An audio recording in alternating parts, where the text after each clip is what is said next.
Huu msikiti ndio msikiti unaongoza kwa kuswaliwa na watu siku ya Ijumaa. Sheikh Abbas, Ijumaa pata nafasi hapa, watu wote wa Kariakoo wanaswali hapa, wafanyabiashara wote wanaswali hapa.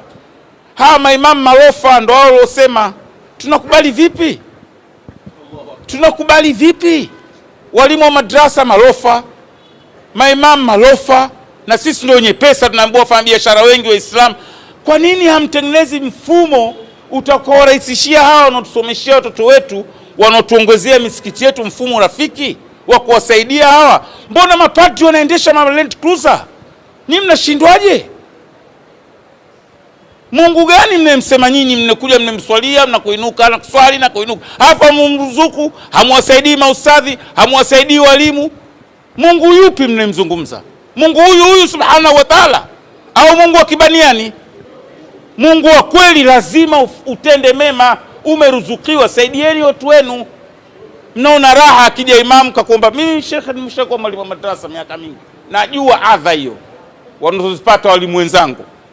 Tamfuata mtu dukani kwake anakusubirisha masaa matatu, kisa umeenda kupata 3000 au 5000. Nini mnadhalilisha watu nyinyi kwa vipesa pesa vyenu vidogo vidogo hivyo? Nini mnadhalilisha walimu? Walimu hawana heshima. Mkiona huyo kaja kuniomba, kaja kukuomba, mtu ana familia yake, atakula wapi?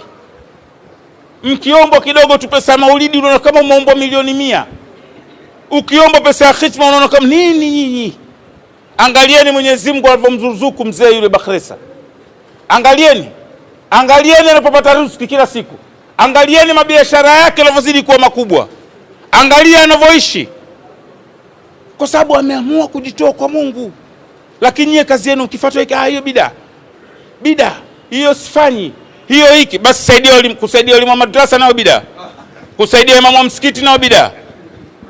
Maulidi mnatuambia bida, khitma mmegoma hata kuja hapa, wengine salamu watazisikia hiyo bida. Maulidi kusaidia walimu, kumsaidia imamu. Hawa walimu watupu hapa madrasa wote hapa, Allahu aalam, hujui wengine wataondokaje.